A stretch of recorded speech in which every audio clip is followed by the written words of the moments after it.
retrouve aujourd'hui pour une nouvelle recette vegan. Ça faisait longtemps, je sais, on est content. Je vais vous montrer aujourd'hui comment faire un burger vegan avec, tenez-vous bien, une conserve de pois chiches. Oui, je sais. Bien évidemment pas sans pain, laitue et tomates, hein, ne soyons pas fous quand même. Mais je vais vous montrer aujourd'hui comment faire un burger de pois chiches vraiment incroyable, vraiment je suis trop contente, j'adore cette recette. Et avec l'aquafaba, donc l'aquafaba c'est l'eau de cuisson des pois chiches, donc l'eau que vous trouvez dans votre conserve ou l'eau que vous trouvez si vous faites cuire vous-même vos pois chiches.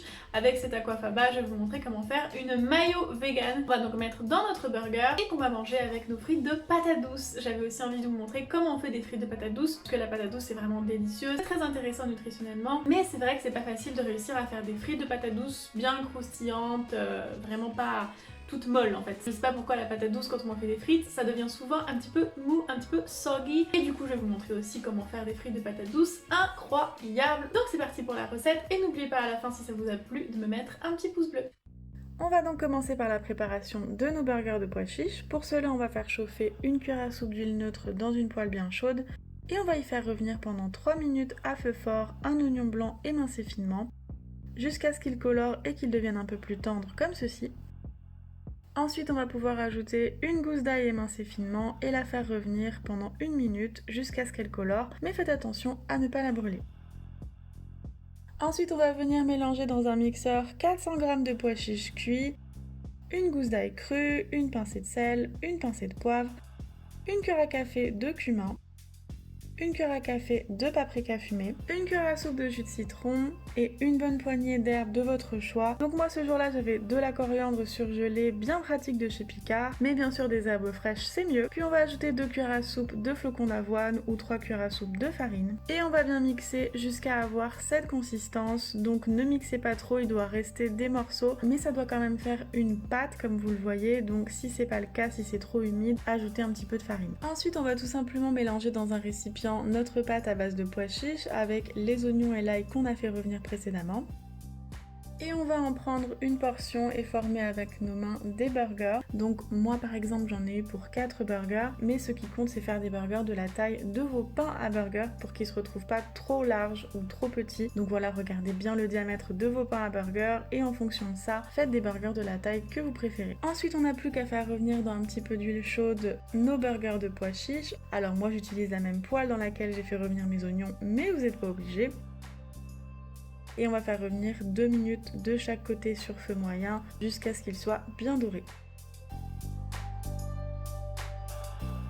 Ensuite on va préparer notre mayo vegan. Pour cela on va mélanger dans un récipient une cuillère à soupe de jus de citron ou de vinaigre, 2 cuillères à soupe d'aquafaba, donc d'eau de cuisson des pois chiches, une cuillère à café de moutarde, donc moi j'utilise de la moutarde en grains ici, mais si vous avez de la moutarde classique c'est mieux, une pincée de sel et on va mixer jusqu'à avoir une consistance mousseuse comme celle-ci. Et ensuite on va ajouter 200 ml d'huile végétale neutre en 3 fois, donc c'est-à-dire que vous en mettez un tiers, vous mixez, vous en remettez un tiers, etc. jusqu'à avoir une consistance de mayonnaise, donc assez ferme. Et si elle n'est pas assez ferme, c'est que vous pouvez rajouter encore un peu d'huile. Donc voilà, moi elle est très jaune, hein, ça fait pas très mayo, je vous l'accorde, mais la couleur dépend en fait de l'huile végétale et aussi de la moutarde. Donc c'est pour ça ici qu'elle est très jaune.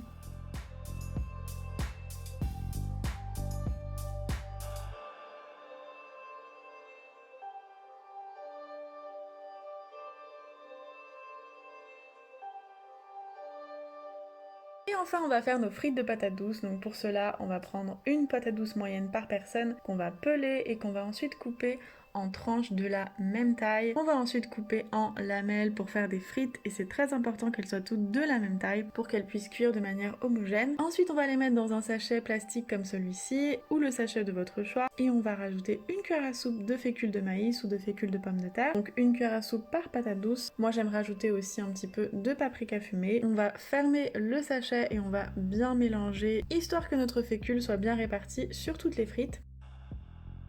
Et ensuite, il n'y aura plus qu'à les déposer sur une plaque recouverte de papier cuisson. On va ajouter une cuillère à soupe d'huile neutre et on va bien mélanger jusqu'à ce que l'huile soit répartie sur toutes les frites. Puis on va les disposer sur la plaque avec une certaine distance de sécurité. C'est comme ça qu'elles vont bien cuire et qu'elles seront croustillantes. Faut pas qu'elles soient collées les unes aux autres, faut qu'elles aient un peu d'espace. Donc au pire vous faites 2 fournées. Et on va les faire cuire pendant 20 minutes à 220 degrés et à mi-cuisson, moi j'aime bien les retourner. Donc voilà, c'est un petit peu long, faut être patient. Mais pour moi c'est le seul moyen d'avoir des frites parfaitement croustillantes. Ensuite quand elles sont prêtes, on va rajouter un petit peu de coriandre, de sel, de poivre. Moi j'aime beaucoup ajouter un petit peu de cannelle, vraiment un petit peu, et de chili, de piment. Je trouve que c'est vraiment les épices parfaites pour les frites de patates douces. Et ensuite vous pouvez soit les manger avec la mayo qu'on a faite ou soit avec le burger si vous êtes gourmand.